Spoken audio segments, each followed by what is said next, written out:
This is going to be a different kind of video than what I usually do. It's still going to be a book report, but this time it's going to be a comic book report. Specifically, we're going to be reviewing Nyobi Outbreak number 1. Now, you're going to want to ask yourself, why am I doing this? Normally, my book reviews are silly books, like Chopping Mall, or books I don't really understand and would like to get some help by talking it through. They're also usually a lot more stream of conscious. This is going to be a little more deliberate, as you can tell by my realization that I now know how to do title cards. So, as this title card says, why I am doing this. There's going to be 3 more sections after this.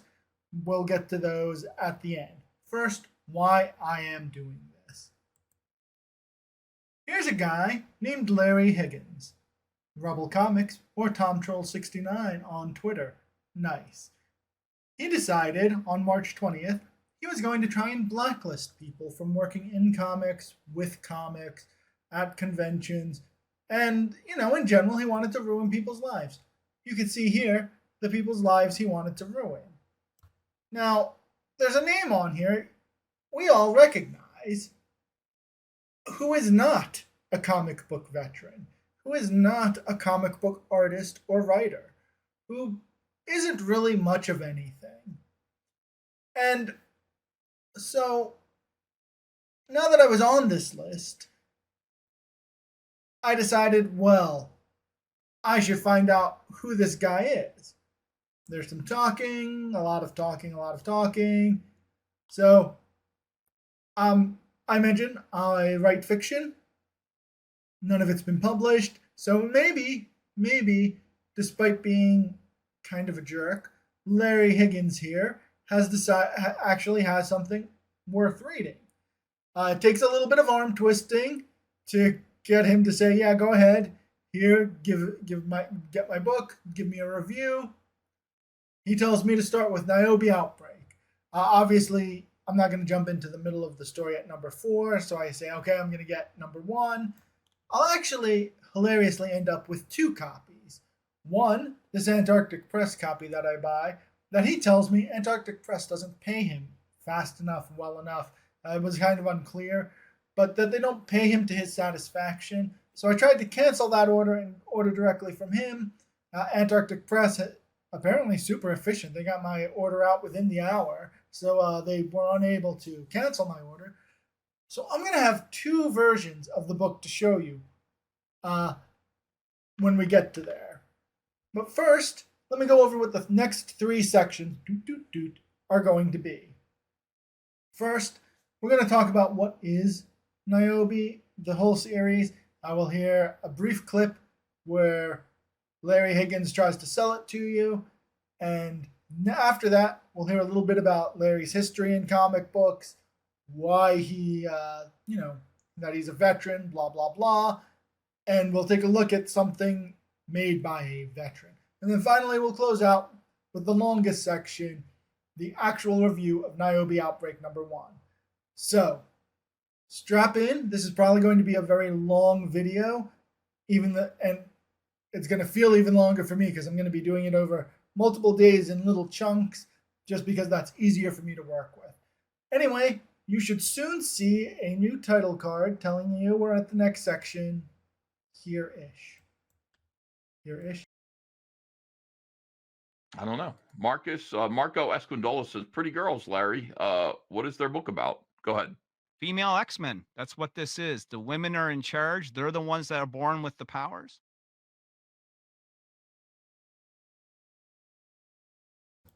So that is Larry Higgins' pitch for Nyobi Outbreak. X-Men, but with women.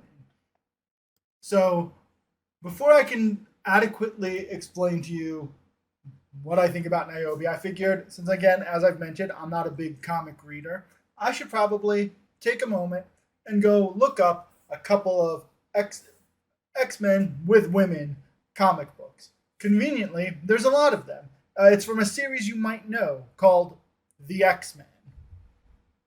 Anyway, that brings us to the first of the 2 books that we're going to be looking at. This one is May 2022, issue 11, volume 6. The very brief overview is several of the X-ladies go to an evil casino called Gameworld, and there's way too many cameos. Other than that, let's go. Quick plot overview. Our evil gambler overlord realizes he's been outmaneuvered and is going to use the X-Men or the Avengers on the game world to try and get his position back. We get our hero shot on page 2 with our quartet of heroes here, Polaris, Jean Grey, Rogue, and again, since I'm not a big person, I needed to take a moment and find out, well, who's this fourth person? I don't recognize her. And conveniently, the book tells me who it is. It has a name for the character right here on this convenient splash page. I guess it's not really a splash page. It's convenient last time on, where it tells me what just happened, and it tells me who the characters are. So that's our friend Lady Wolverine. Now, I don't know a lot, but this has gotten me caught up. This like page and a half of exposition. We've got a new Wolverine, probably some clone or revival related thing to this island, Krakoa, a place that can do mutant resurrections that the X-Men are trying to keep hidden from humans. All of this exposition done in about 2 to 3 pages. Then we meet Rocket Raccoon, who gives us even more exposition, and then we're off to the races. And here's where it sort of falls apart as a good comparison to Nyobi, because it's not just a story of these ladies on a casino trip. We get, like I said, a lot of cameos. There's a couple of neat things in the background. One of the things that I think most people will notice is Marilyn Monroe there in the back. But we also get to see a little bit more of the world than just this alien outpost. We see a particularly evil part of New Jersey as we drop in on some more cameos. Again, since I'm not a comic reader, dropped in the middle of the story, but I get what's happening. Cyclops is tracking down someone who is a human supremacist who is working for a secret organization. The ladies are up in space trying to stop aliens from gambling on how they'll destroy Earth. And the Avengers are visiting some guy at a treehouse. Like I said, there's a lot of cameos. A lot of this would probably mean more to me if I had followed the story. But I know most of these people's names, at least. That's pretty good. I'm completely unmoored from anything X-Men related. I still followed this better than I think I followed Nyobi. But unfortunately, this was a bad attempt to say, here's what X-Men with women should look like, because it is X-Men with women, but a lot of the story, they're not in it. There's, too many plots happening. Luckily, I do have an X-Men with women comic that we will go over real fast to help set the stage for what is Nyobi Outbreak. What is Nyobi Outbreak aspiring to be, which is X-Men with women. Alright, so Gameworld didn't give us a lot of what we were looking for, which was X-Men with women. So I went out and I found myself a reprint of a 1989 story, Ladies' Night, which is also the first introduction of Jubilee. This, I think, is going to give us a much better X-Men with women to compare Nyobi to. Like the other two, we're going to do a very quick plot overview, very basic review of the book, and then after that, we'll do the big Nyobi review, and then we'll take each of the 3 books that we've looked at and in order compare it to Nyobi. So that's our structure. So here we are. There's our 2 covers. I went out and I found myself a nice fancy foil version reprint. Mainly because here's the original cover. I like shiny things. That's really the only reason. Anyway, like I said, this is a 1989 story, Ladies' Night. The introduction narration is different than the opening monologues we'll see in Nyobi. I like it. It sets the stage. We're in a fancy shopping mall. It's a reminder that we're in Los Angeles. There's a kid who lives here. It's Jubilee.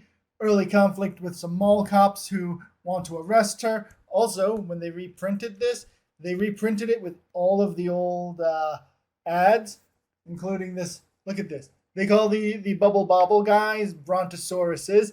not true. That is not what a brontosaurus looks like. But moving on. Everything that we see in the first couple of pages is an excellent introduction. We know Jubilee's smart, she's acrobatic, she has light powers, she's living alone on her own, trapped in a mall, and this one cop really, really hates her for, mall cop reasons. We move on over to the X-Ladies, where Rogue and is trying to deal with the fact that apparently Carol Danvers lives in her head. Something I only am vaguely aware of before this comic because like I said, I am a very, very loose fan of comics. And even I know this. So, okay, I'm not too lost. But they do an excellent job telling us about what happened. They tell us a little bit about the last arc, which I guess was something to deal with Inferno. We get a couple of pages where Rogue/Danvers talks about her experience losing her powers when some guards got fresh with her while she was captured. Nothing serious happened, but anyway, we get some talking from I'm pretty sure that's Dazzler there. I think on this page, yeah, Dazzler. And they talk about how it's important not to lose who you are and just become what you do. We get some existential discussion, and it ends with, this scene ends with the recommendation to let's go shopping. We move on, back with the X-Ladies. All right, we go back to the mall now. These wonderful Ghostbuster knockoffs, who are the M Squad, show up to be our villains for the interlude, the issue. Again, we get an obligatory mall montage with the X-Ladies, where they're going around the mall, they're trying to be just normal people. Meanwhile, M Squad has shown up and the mall has hired them to deal with Jubilee. We get a non-obligatory and something I wasn't expecting, which is Storm dancing with an almost male stripper. It happened. It's here. And then we get the actual action set piece. Here we've got two really great lines, one here and then one's coming up. One of the scientists, when warned that they don't know what their technology is going to do, says that we learn by doing, dear boy. Empiricism uber alles. And then we get the action scene where Danvers, Rogue, Storm, Psylocke, and Dazzler here save the day. They save Jubilee. We get to the end. They destroy the evil technology, and then Jubilee escapes through the portal following after them after they leave. This was surprisingly good. I'm doing this after reading it and after scripting out some of the other stuff, but I come back to it and I think later on I'm going to put them in a different order, but this is definitely book 2. After rereading it for this and re-putting in my thoughts, it should be Bronze Star, this, Gameworld, Nyobi down here. But we're not here to talk about the review. What I'm going to say is that ignore future me, or which was maybe past me who made the video, but future me to you in the video. This is solidly better than Gameworld. But this is what X-Men with women actually looks like. We deal with some themes. We'll go into this a little bit later when we do a much more direct comparison and we don't just pull up Angry Mercy versus Jubilee covers. This is what, if we are expecting Nyobi to be X-Men but with women, we're expecting something like this. The character's gender matters, even though this might be a little bit, we'll get into this later, but we've got definitively, we're talking about the idea that they're women mattering to the plot, the characterization, the way things are approached, the conversation, the setting. Everything here is informed by the idea that they wanted to make Ladies' Night. I don't know what the next issue is, but it says that the next issue is men, so I imagine that they have an equally low-key story about the men of the X-Men that comes next. So that is what we're trying to see. Can Nyobi meet this relatively high bar? I had a lot of fun with this. And again, I'm not a huge X-Men fan, but I thought this was really good. It does seem weird that we have two light ladies in Dazzler and Jubilee, but whatever. We'll deal with it. There you go. We're going to talk about Nyobi, then we're going to walk through and compare it directly to the books a little more instead of these plot overviews. So there we are. Let's go. Niobe's in the chat here. It's the start. I've been here for 10 years. Did what he said with 5,000, and now we do 20,000 to 30,000, and in shops, that's a win-win. So, what does it mean to be a veteran in comics? Well, much like we just looked at an X-Men comic with women to figure out how we should grade Nyobi Outbreak on that scale, I decided to find a good example of a comic by a veteran in comics. Specifically, this is Bronze Star by Mike Barron. You can Google him to figure out his entire background, but my understanding is Bronze Star is something he and Pat Broderick had wanted to do for a while, a Weird West story. So that's what we're pitched, and that's what we get exactly in this book. Now again, I want to stress, I don't read a whole lot of comics, and Bronze Star, while I've read it, it is one of the best I've read probably ever. But again, I don't read a whole lot, but this Bronze Star is going to be an excellent tool to be a benchmark of what is quality from a veteran. So what should we expect from Nyobi Outbreak? I only really want to show off the first page, and it's not going to be very good, but there's the first page. I'm not going to show much more than that since we're just trying to use this as a counterpoint to understand what we should be looking for in Outbreak. I'll walk through a very quick review. Bronze Star gives us this classic Western opening, and the adventure that follows hits all of the right beats. We've got interesting background tidbits throughout the story. Two things I noticed while I was reading through it. We see at one point Brogdon, our hero, mentions that he's fine with whiskey as long as it doesn't kill him. In the background, we could see a poison hotel. It's just a neat little background. I don't want to call it a gag, but just it brings that little bit together that shows they know what they're doing in their background. Likewise, later in the book, in the background, you could see a photographer taking a photo with an old-timey camera, puffs of smoke, all of that. And that explains a little bit why in this town lots of people have photos on their walls. These aren't photos necessarily that came from far away. They could have gotten them right here in this town. Background details like this help build the world and give us a consistent experience, showing us that the artist and writer both cared about what they were doing. This is simplicity and quick. But that doesn't mean that it's simple. It takes a lot of work to be efficient with your pacing, art, and writing. And this is true. This is something you can know even without being a comic book professional. It's hard to do art well, and Bronze Star does it very well. We get a very clear picture of who Brogdon is within the first couple of pages. Yes, he's an archetype, but he's the sort of archetype people want a lot more of.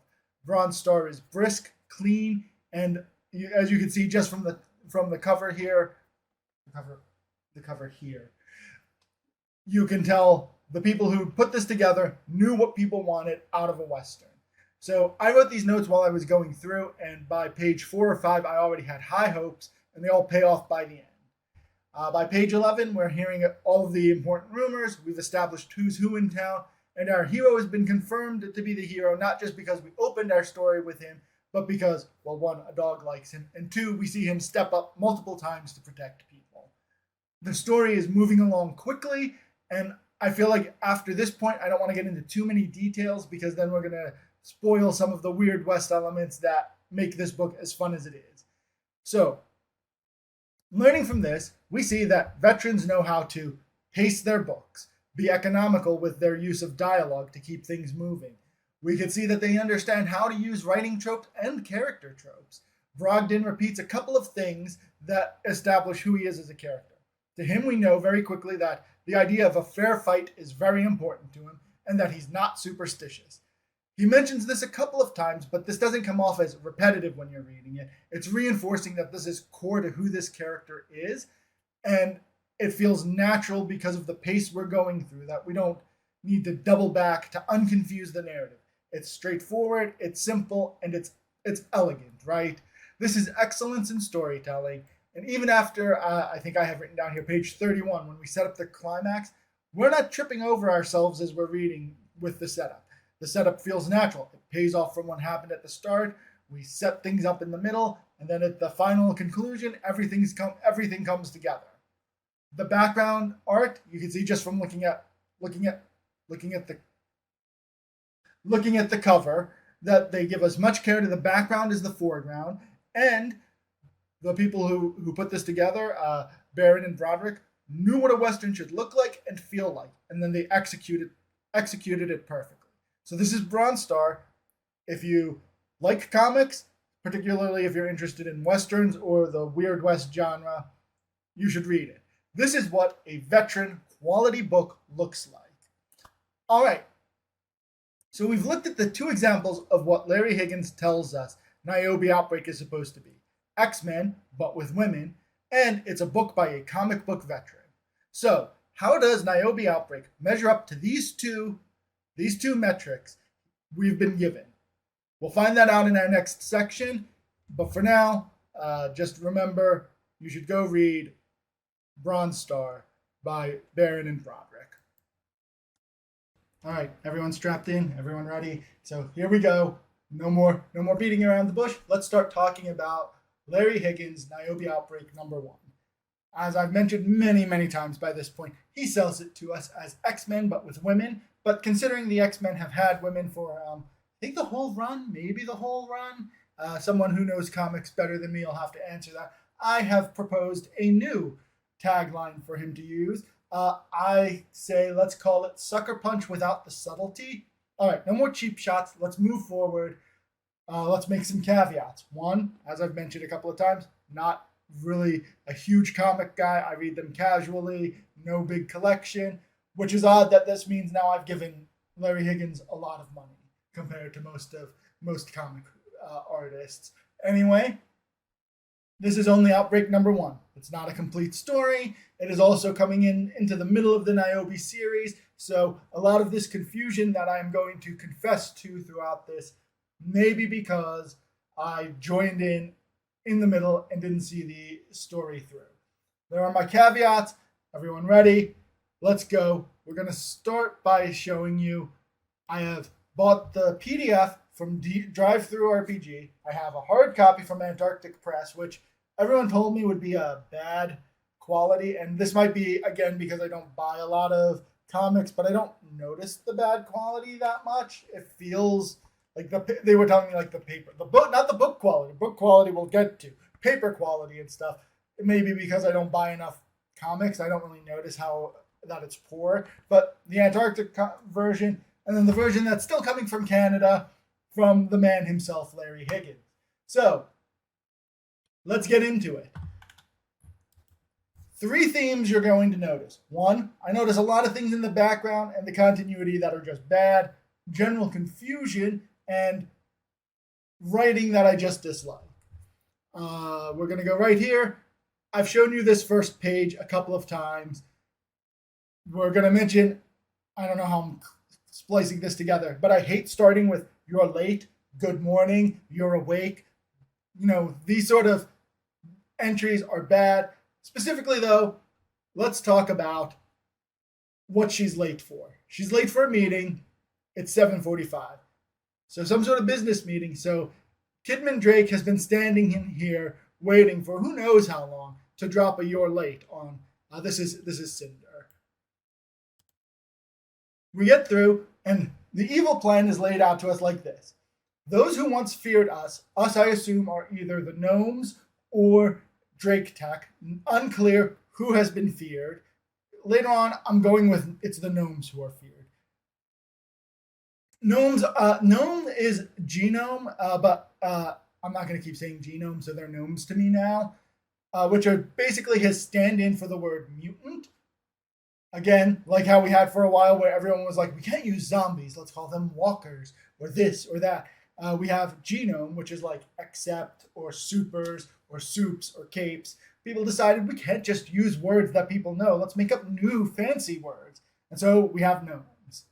Anyway, the gnomes, people don't fear the gnomes, instead they're rioting for the gnomes, and she wants Cinder to go out there and kick it up a notch or 10.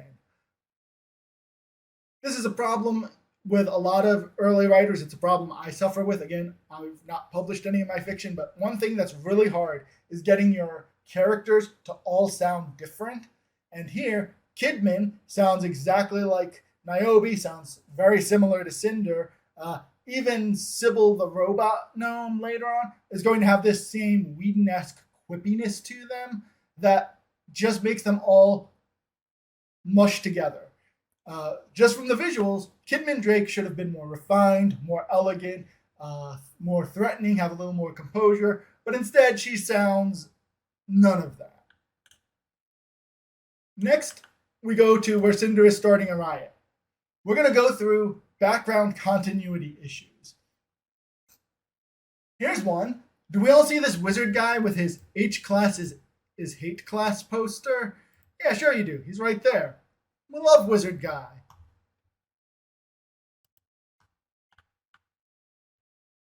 H class. Down here, there he is again. Here's our wizard guy. H class is hate class. Let's go further on here. Someone has stolen his sign. Someone's bait up our wizard and stole his sign. Don't worry, minor continuity issues aside, we're gonna go through this together.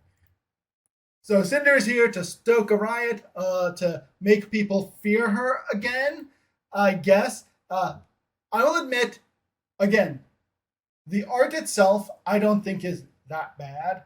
But again, I'm not a big comic guy. Maybe there's art issues that people will notice that I don't. But again, I feel the art is competent enough.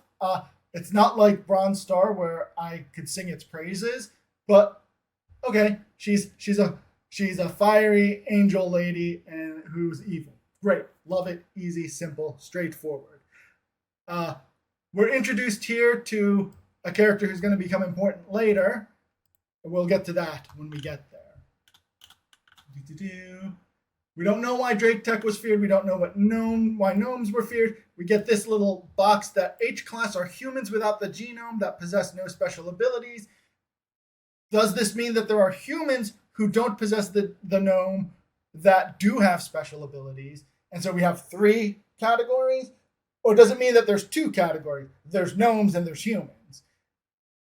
It seems like what they're saying is that there's gnomes and there's humans, and we've got this riot, which is either all gnomes. Are these all gnomes? They seem pretty human with, she's the only one who's doing anything super here. So are these humans protesting for gnomes? That's what we kind of get. Here we get to see our goth friend again and again. Let's move on. This is pretty basic here. We'll come back to this page later.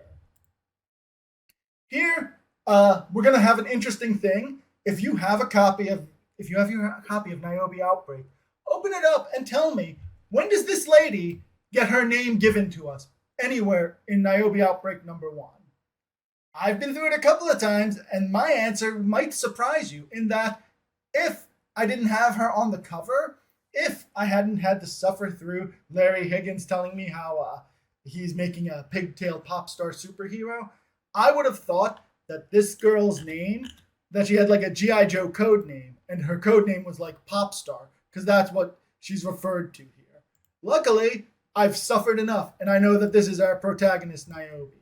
Now, one thing to note, here we can see her eyes nice and clearly, but pretty much everywhere else where one of the gnomes are using their superpowers, we see that their eyes go all white.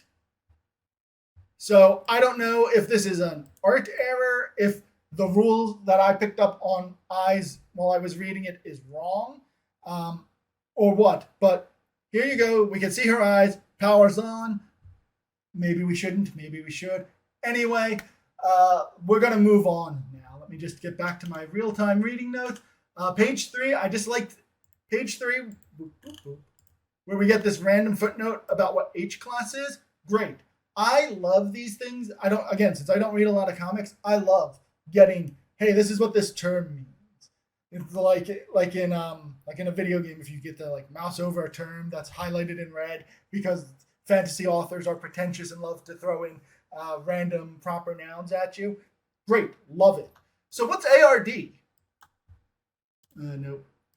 HQB advised. Yeah. What's the ARD? I don't know what ARD is. I thought, oh, maybe it's the police department, and I just missed the name. Nope. That's Port Hope Police. What's ARD? Again, a thing we're never told. This is bad. This is what I mean by there's things you'll notice that are confusing and bad. Like this thing with their eyes would have been cool that I noticed that. But then I'm like, wait, but no, what I noticed is wrong. I don't think what I noticed is right. Also, just a random thing to notice, this red light, like, is this guy a superhero? I don't know. It's obviously supposed to be the siren, but since, the blue isn't flashing at the moment, because, it goes woo, woo, woo, it just looks kind of funny. But overall, no, that's not wrong. I just thought that was funny. We move on. I don't like this fight. Look at how cluttered with dialogue this fight is. She comes in. What a surprise. We've got company. So what a surprise. We've got company. Nyobi quips for about a paragraph here. Well, look what the cat dragged in. We have two problems with this. One, Cinder has already acknowledged Nyobi's arrival. We don't need that. Cut that out. The traitor herself, the government's little token, which gets weirder because we're going to find out that the government actually has more than Nyobi on their side. Actually, from what we could see, the government is actually kind of cool with gnomes. But here's the other thing. This is something my brother pointed out to me. She says, oh, look what the cat dragged in, which is an issue because later on we get an actual cat gnome. So that would have been a good time to use that line. Not doubling up what I guess is supposed to be banter. Anyway, this fight is acceptable, maybe? It's hard to do portals, and I guess they did the portals as well as we could here. We get this fight, and here's where we're going to get to the biggest, most fun continuity issues I think we're going to have. So pause, time out. We have issues with this page. First, let's look at the people who are attacking Nyobi. We have Cinder, our superhero. We have Blonde Lady, Green Muscle Shirt guy, and then nondescript guy who's going to disappear. And we have our goth friend. All right, so she portals, kicks, lands, portals. Here we have our Green Muscle Shirt guy raising his sign to attack her. She gets hit with a brick. Boom, come to this page. Oh, okay. Green Muscle Shirt guy has lost his sign at this point. And, there we go. Here's our blonde lady from the front. And then here's our blonde lady. She and Muscle Guy have swapped sides on Nyobi. She's changed her shirt during this brief encounter. And whatever, lifting her mask, that's fine. We'll move on to the next time we see these two. Here we go. Here we see them again. Nothing too strange there. We see them again here in this terrible jump kick panel where this guy's green muscle shirt is gone. Now he's got a vest or something. Blondie here has lost the bottom half of her body, and I don't know why. Actually, I have a theory as to why. My theory is that the panel used to be like this. Something like that. But then someone was like, well, we could just pull it down some so that we could see all of Nyobi. And they were like, oh, that's great. But then they forgot to draw the rest of Blonde Lady, who should be like here. Now, those are our continuity issues with those two. But here's something else. I can't claim credit for this. This is something my brother showed me. Here's purple guy. Here's our green muscle shirt guy. See this here? I thought when I read it, because I hadn't the luxury of the PDF version at the time, so I just had this version. So, can't really see it very well. I thought, oh, he's just got a green shirt with a purple dot, like just random, like a purple circle. Maybe it means something. Maybe it's like the bad guy symbol. I don't know. No. What it is is there some error here where that purple from the background, because you see how you have this like gradient of the orange from down here? They didn't finish coloring in the center for some reason. The background's showing through. I don't know why. Also, just a quick note, we get a nice, real good look at our goth lady's legs here. But at the end, we're going to find out that she's got tattoos. So again, maybe it's just the angle. We kind of see them here-ish. When I had the smaller version, I just thought that was just weird crossing or for the stockings, but it's in general pretty bad. All right. So, want to know something else that's weird? Here we have Nyobi being grabbed in the standard female incapacitation areas. Here she goes. She didn't come alone. Oh no, you mean your friends in blue. I'm not too worried about them. No, her hands are free now. Do we see where she breaks free? I don't see where she breaks free. I don't see where Cinder's like, hey, I want to burn her to a crisp. My friend, maybe you let her go so that I don't have to burn you too. None of that. All of a sudden, Nyobi's just free. But don't worry, Higgins or his author or his artist remembered, oh yeah, she's actually being held by bad guys. Why? Why is this? This is the basic pacing we didn't have in anything else that we read for this. We didn't have these weird continuity issues. The backgrounds weren't this bad.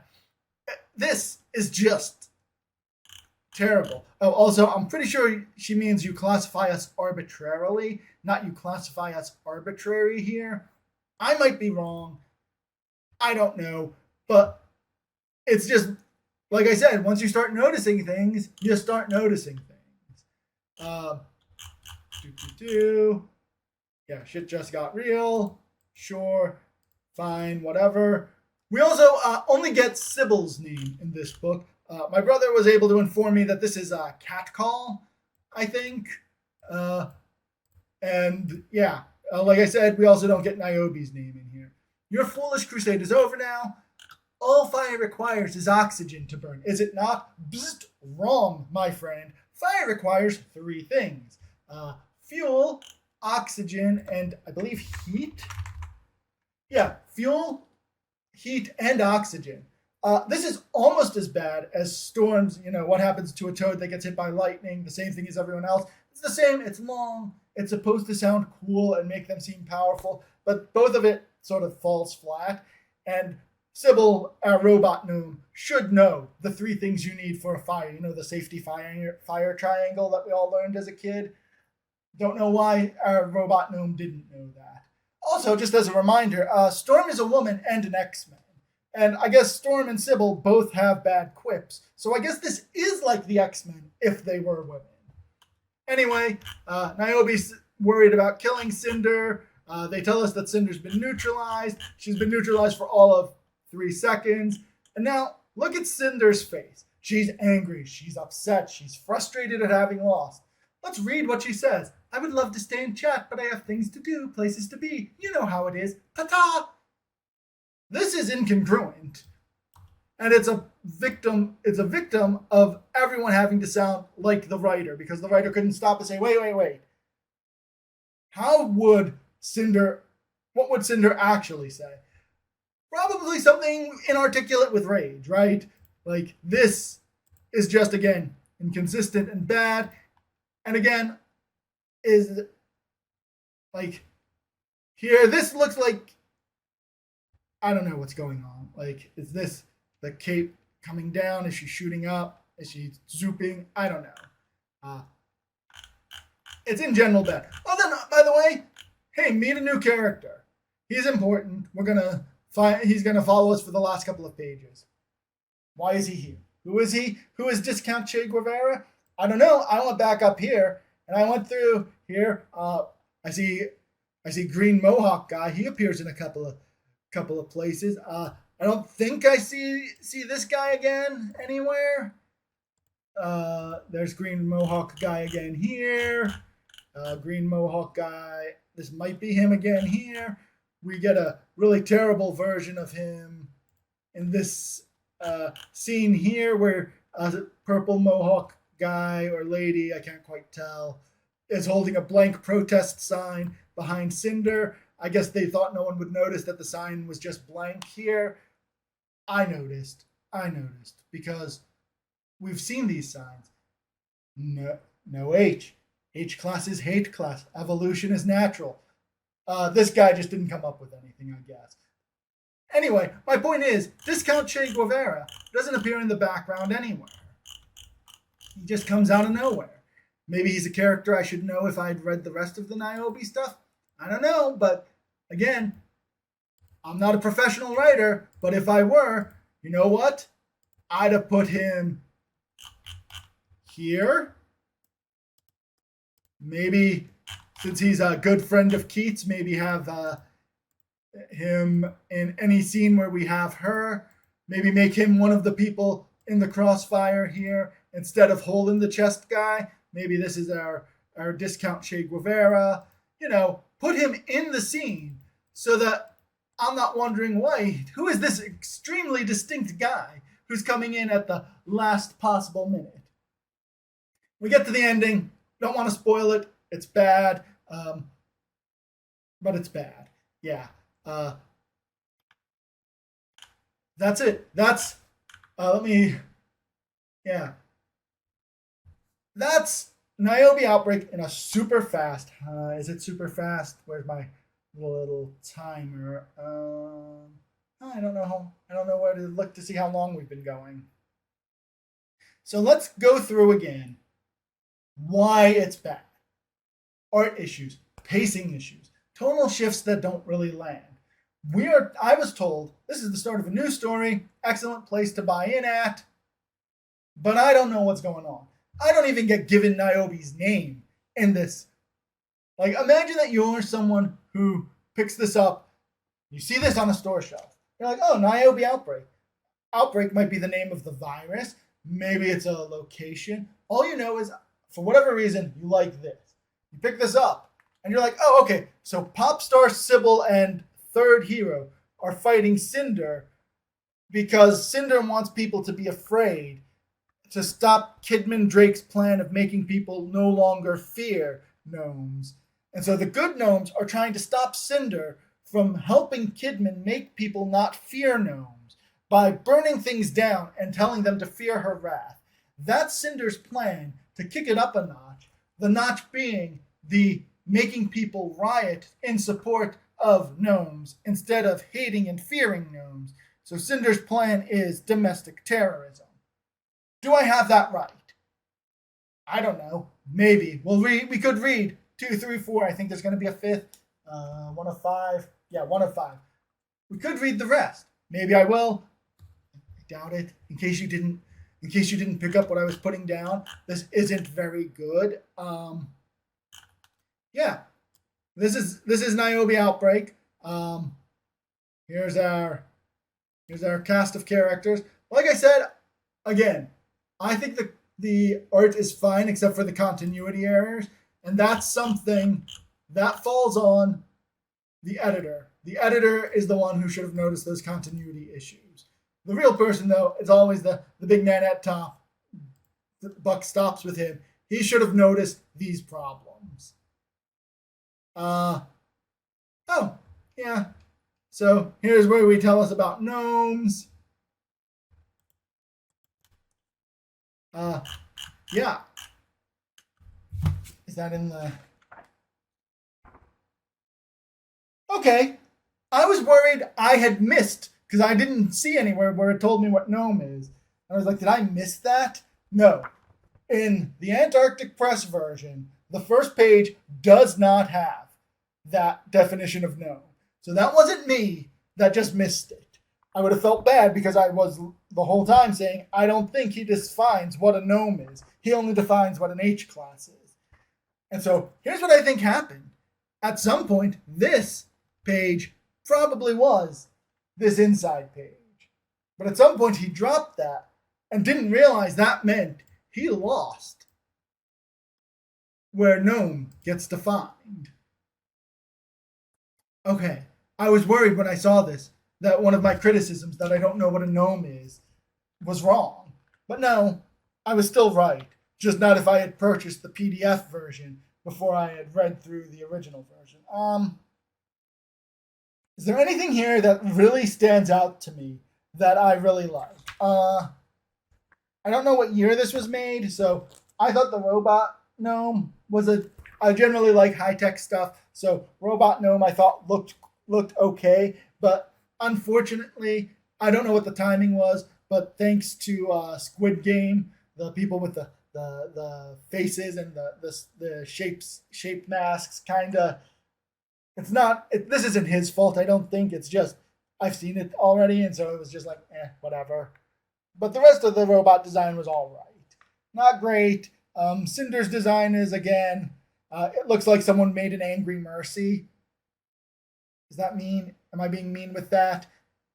Again, I don't know the timing. Maybe Cinder was designed before Overwatch. I don't know. I could look it up, but I've already given Larry enough time and energy. I don't really feel the need to. We get one more random asterisk to define us what the web is, which is a series of connecting alleyways that span the downtown core. Here's what leads up to it. We'll take the alley and leave through the web. The web is a series of connecting alleyways that span the downtown core. We got a definition for what the web is, and we didn't get the name for two of the three super gnomes who we're friendly with, who are our heroes. We get none of that. That comes back to, remember when I was talking about Bronze Star, how he gives us, it's minimalistic, but we get every detail we need to know about the story. We don't get Nyobi's name. Or if we do, point it out to me, because I may have missed it. I may have missed it somewhere in here. She teleports in. Burn it down. Teleports in. H class is hate class. Evening officers, your backup is here, and she has pigtails. We've got company. Cinder gets name checked. Look what the cat dragged in. The government's little token. She gets called a treacherous bitch. You give genomes a bad name. Would that be fun? What's wrong, pop star? She gets called Skank more often than she gets called her name. Twice on the same page, by the way. I don't know why. Skank is a popular put down here, but sure. Looks like you're having a bad day yourself. Didn't come alone. Talking to the police. Oh yeah. Such primal behavior with your tribal mentality, Neanderthal. You classify us arbitrary, and when we do not meet your preconceived notions, you lash out like a child. Nope. Still don't see Niobe's name here. There, Sybil gets a name check. Some guy named Roman gets a name check. Who's just a voice on a radio, so good for Roman getting named. Keats gets named. I don't think Discount Che Guevara gets a name. Yeah, no. If I'm wrong, I'll take it. But can you imagine writing what's supposed to be the introduction to your story and you forget to name your main character anywhere in the discussion? Kidman Drake got named, and she's there for one page to set up being vaguely villainous and confusingly villainous. This is Nyobi Outbreak. It's a mess. I did not like it. And yet, I've probably spent more money on this than I've spent on good books so that I could, Larry claims Antarctic Press doesn't pay him for this. So, I was like, oh, fine. If I'm going to tear your book apart, let me buy it from you. It's on its way. It's coming from Canada. This, again, the fact it's coming from Canada isn't his fault, except for living in Canada. But I don't think that's not really anyone's fault if you were, you like Canada, whatever. But yeah, so it hasn't gotten here yet. And then I have this PDF version because I couldn't figure out how to get another camera set up to let me flip through and show this to you. But yeah, so there we go. That's Outbreak. Justice for Mr. Wizard, and I feel bad for Hole in Chest guy. Also, I really like these two random guys who decided to dress like Beachhead from GI Joe. Well, I liked them. Good for them. Yeah, that's just our. I don't know what else to say. It's bad. It's as bad as people thought. Look at all of this. Look at all of this. And none of it needs to be here. I can't handle the heat. No, I'm good, thanks. I take like really long hot showers. If you're gonna be quippy, make a good quips. Okay? At least Joss Whedon's quips are good. I'll never not see Hole in the Chest Man. Maybe that's why he had to change his shirt later, right? Because whatever. Anyway, here, by the way, notice how the artist has her anatomy right. Where is it? Here. Do you think, like, she's kind of muscular here. She's not nearly as muscular later. But then here, I don't know. I don't know if that looks way closer to that guy than to that lady. I don't know. Point is, here we get a slightly better look at her tattoos. Here, again, it's messy. I guess all of these other rioters are just sort of in the background cheering it on. They're not going to join in. I don't know. I generally am unimpressed. I don't know how many more ways I can say it. So there we go. What does it end on? It ends on what's supposed to be a cliffhanger, but it really just makes me think that the cops are dumb. And yeah, so there we are. Nyobi Outbreak, Rise of the Gnomes. After this, we'll do a last minute, real close comparison between this and the X-Men comic, this and Bronze Star, and then probably in the other order. And then that's probably it. I don't see any reason to add anything after we conclude about the comparison with those two. It's bad. I hated it. But he got a lot of money from me. So, there's my review. It's bad. I hated it. Go in and fix that guy's chest. All right, I wanted to pull together some concluding comparative thoughts between Bronze Star and Nyobi Outbreak. My X-Men comic hasn't arrived by the time I've done this. There'll be a concluding thoughts 2 after this, where I do a little more of a comparison between those two. So for now, here's our concluding thoughts with Bronze Star and Nyobi Outbreak. Here are our first pages for both. The first thing you'll notice right away is that while both have dialogue, the stuff that we talked about this when we went over Outbreak, so we're not going to rehash how bad Kidman Drake's opening is. But you read all of this.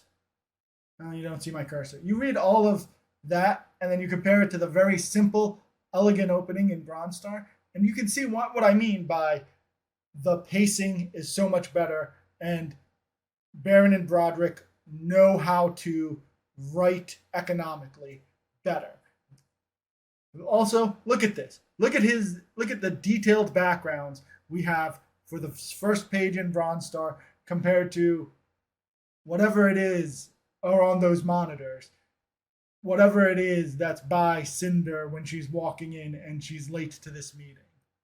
So you'll notice that, again, when you listen to the part about Nyobi Outbreak, I had a lot more to say about these first few pages, because with Bronze Star, how many ways can I say, look at this perfect execution and this wonderful art that really brings us completely into the story. You can say it once, maybe twice. I've now said it 3 or 4 times, but you could probably spend a good 15 minutes about why this first page of Outbreak is confusing and bad. For example, we probably mentioned this earlier, but I'm repetitive. This starts at 7-something at night, 7:42 at night. The first line we get is, "You're late." How late is she? Is this very late? A little bit late? This sort of cliche opening, like Good Morning Chrono, is just frustrating because I know nothing about this character except she's late, and the artist really wanted to draw this angle. Now, all of the comments and my nitpicks are from the version Antarctic Press sent me. There's another version, it hasn't arrived from Canada, so maybe a lot of those have been cleaned up in that version. I don't know what order they were actually printed, but just this first page gives you the idea of what's different between veterans and whatever you want to rank Nyobi Outbreak as.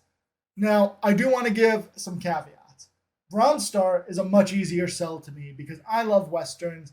I love songs about the West. I love the Weird West genre. I love fantasy westerns like Wild Arms. I even like Fievel Goes West. That's got mice and is a western. If you give me a western, I'll probably like it.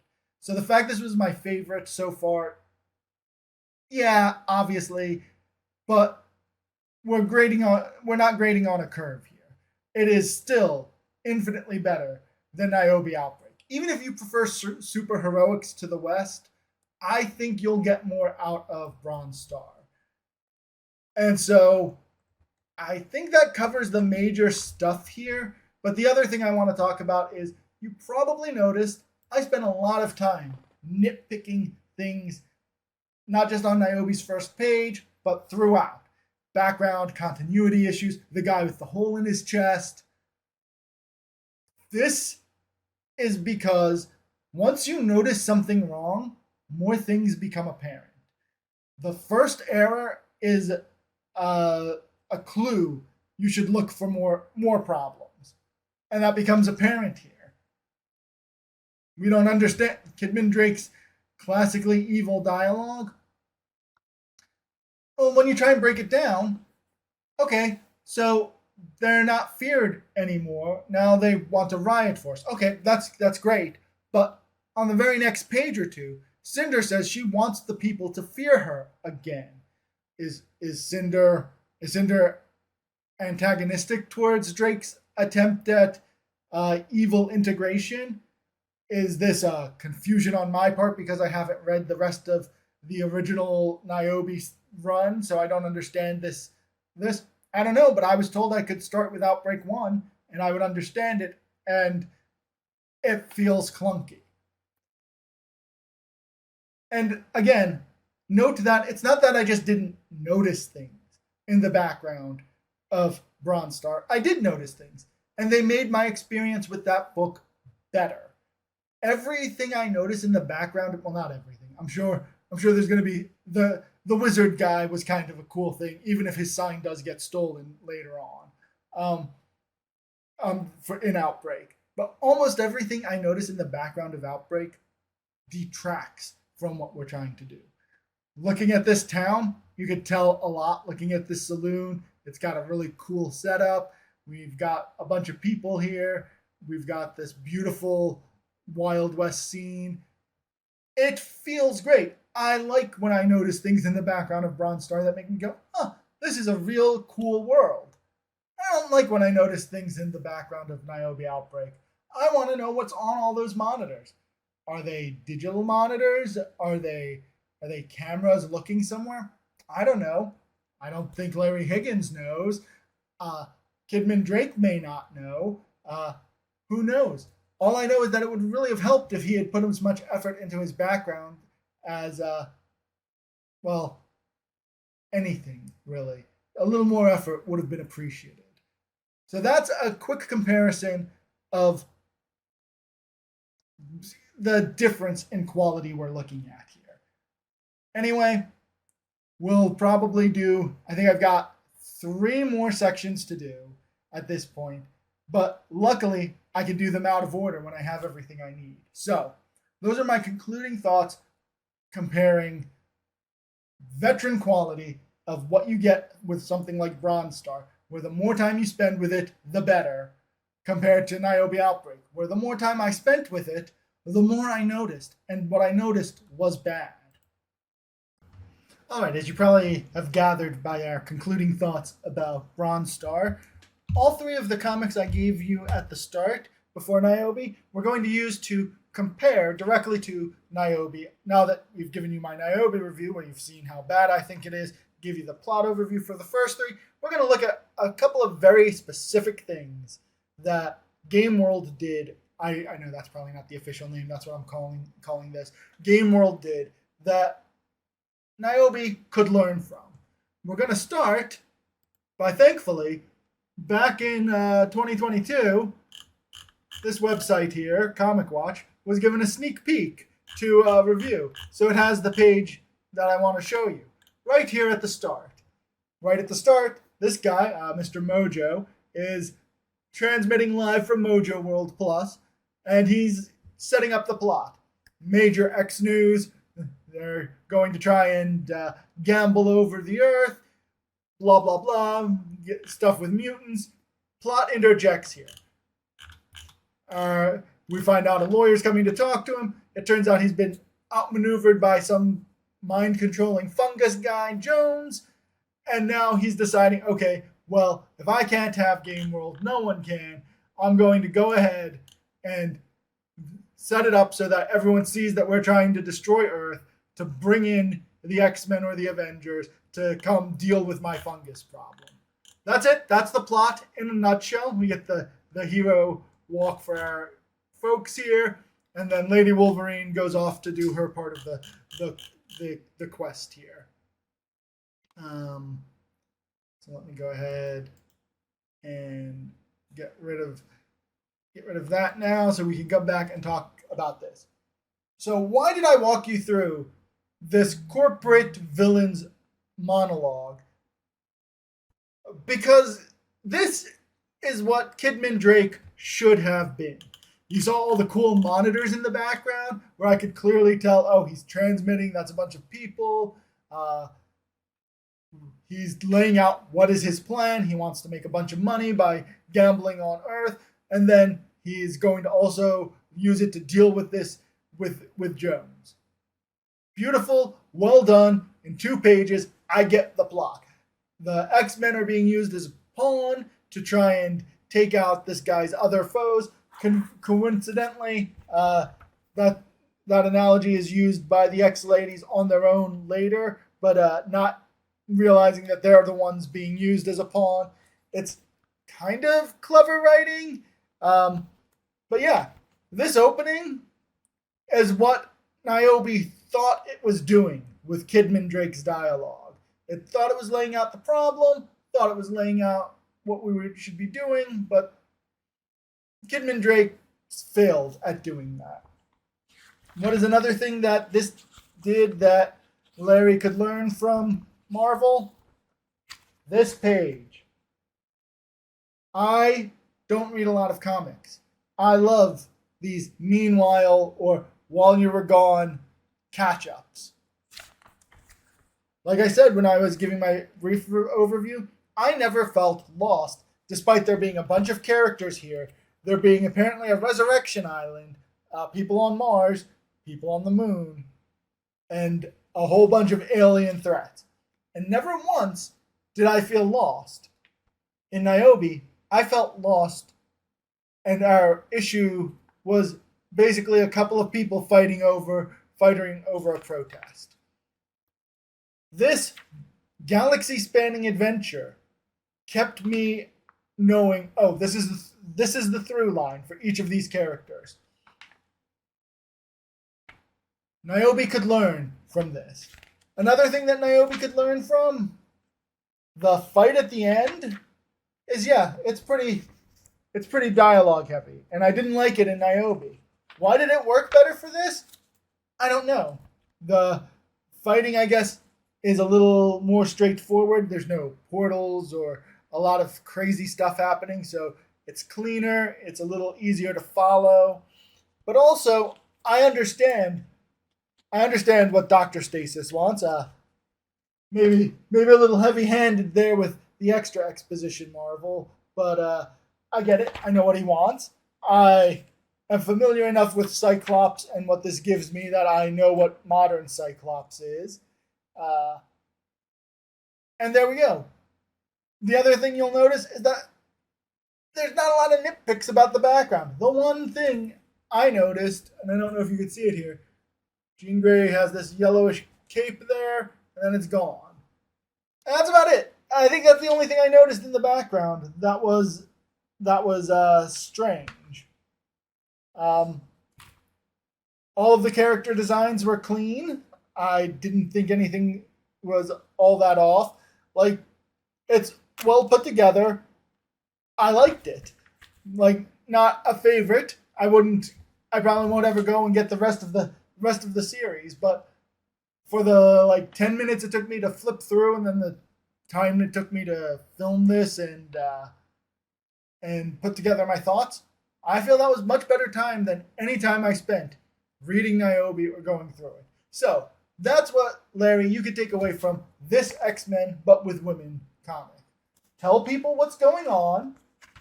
Have a clear villain who lays out a really cool plan. You can even do it with the exact same idea of monologuing in front of monitors. You can do that. Just do it so it makes sense. So I understand what's going on. This has introduced me to 4 factions. He's got the X-Men and the Avengers as separate, so that clued to me that, they are not necessarily on the same page. We've got Mojo, who is this guy here. We've got Jones, who is our fungus guy, who maybe is he a recurring character? I don't know, but I've got a name for him. I know what he does. That's great. Compare that to Kidman Drake. I don't know what's happening on the first 2 pages. I've said this plenty of times. So there you go. Learn from X-Men, but with women. The next concluding thoughts, comparative thoughts segment is going to be our other X-Men with women, the Jubilee comic. All right, so now you've had a chance to hear about Nyobi and how much it sucks. So we've compared it with Gameworld. We'll compare it with Bronze Star. So we're going to now compare it to our Jubilee story, Ladies' Night.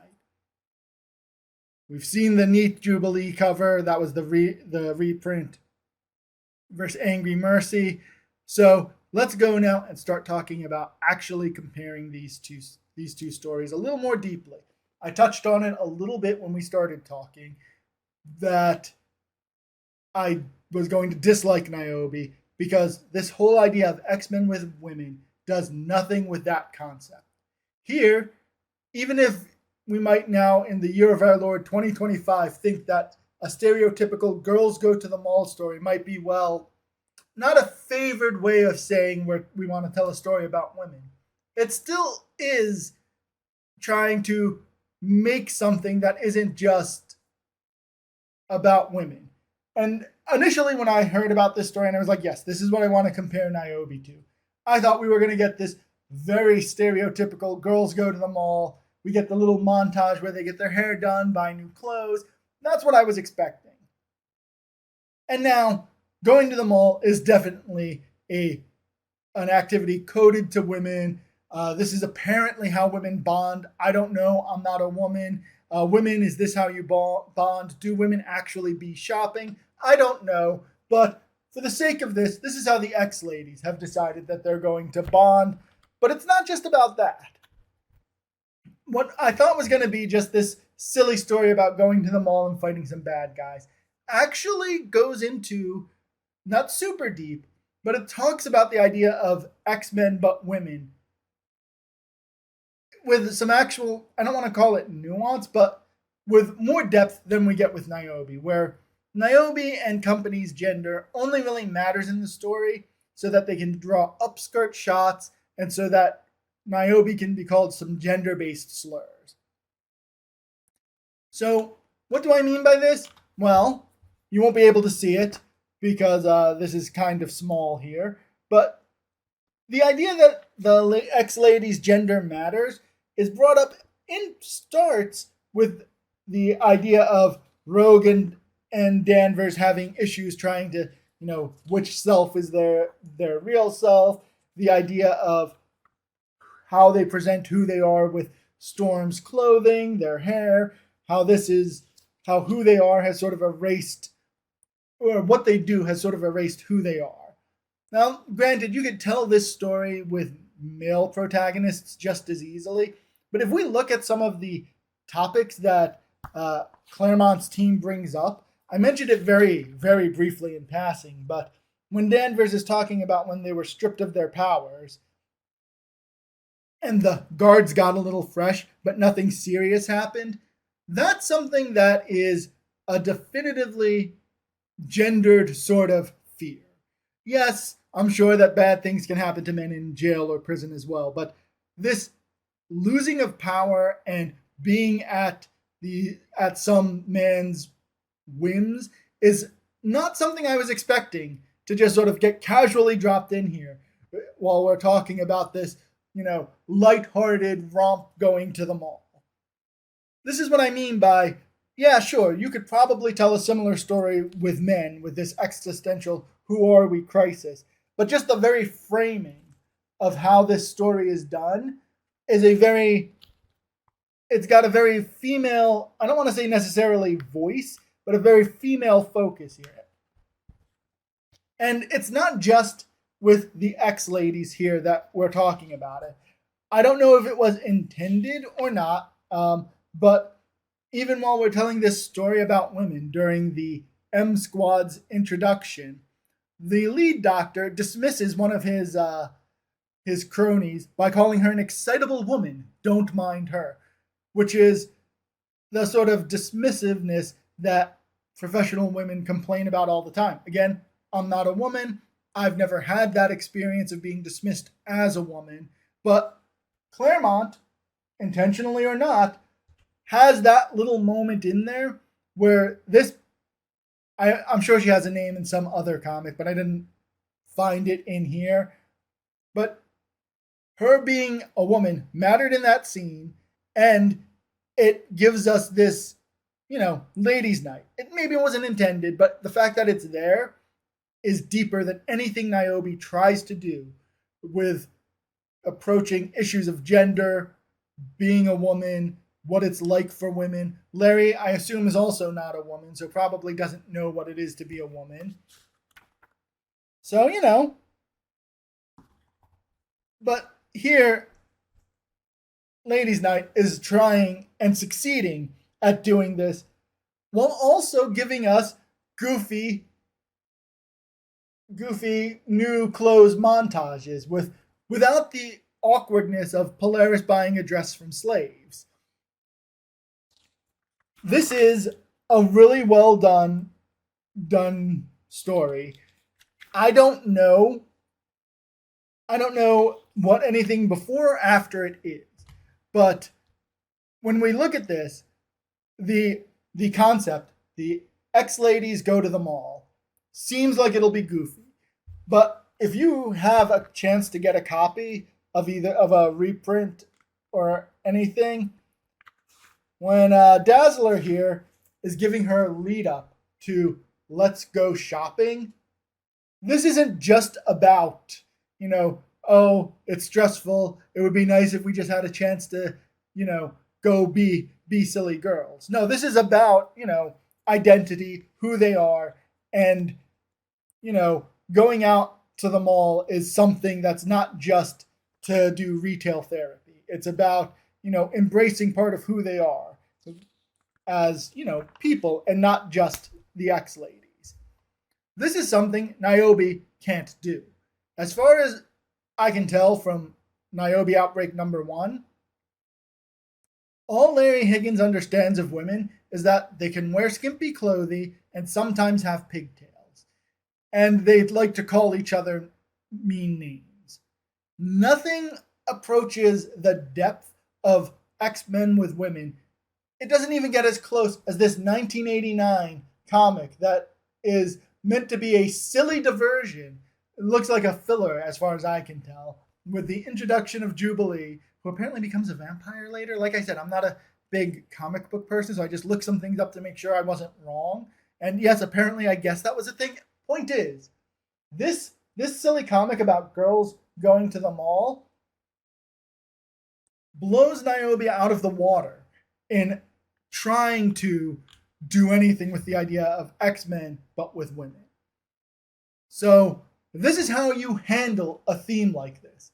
Not anything like what Nyobi tries to do.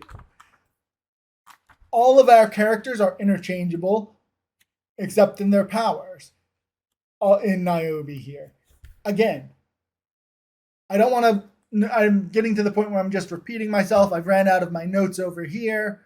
So this is another just utter failure. And the sales pitch, no good. Nyobi is bad. It doesn't match us on any of this being like the X-Men, but with women.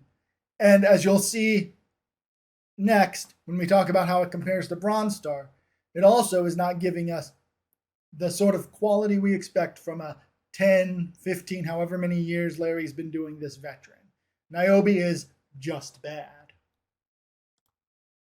All right, I'm in a good mood because we are almost done. Absolutely final thoughts. Nyobi is bad. You probably gathered that somewhere in the middle of me saying Nyobi is bad at the middle point. So, why did we do this? Because we were promised two things. One, that we would get a book, the quality of a comic book veteran. We compared it to Bronze Star, and you can even look at the two Marvel books we looked at, and Nyobi Outbreak does not match them in quality. It is not the quality we expect from a veteran. We were promised X-Men, but with women. Well, we looked at two X-Men with women books, and those did it better in every conceivable way. In order of my preference, Bronze Star, Jubilee, Gameworld. Gameworld's probably a few steps down, but if you were keeping up with everything, maybe move it above Jubilee. I don't know.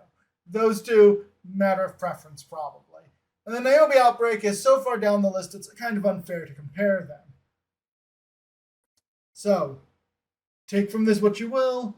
Learn from it. Learn from these books that I have given you, Larry, to compare yourself to see where you were short, where you weren't. I do want to say, though, I did finally get the cover from Larry, which has Angry Mercy on the front. And this version also has the definition of gnome on the inside cover. So it not being there is an error introduced by Antarctic Press, not by Larry. So this complaint is not his fault. That's Antarctic Press. But there you go, Angry Mercy cover. And Larry also sent along some stickers. So, thanks. I guess this is like a bookmark, not a sticker. But yeah, so thanks. The book's still bad, and I hope that I've given you some places you can look to brush up on some skills, to see how to write a little bit tighter, to maybe make the fact that you want to talk about X-Men with women, get that with women part to mean something more than just cute girls. So there you go, Nyobi Outbreak #1. It's bad. I can't believe I spent this much time and bought this many books to do a comparative literature review of Nyobi Outbreak #1. It's bad. Thank you for listening, and I'm sorry I dragged you along with me this whole way. Bye.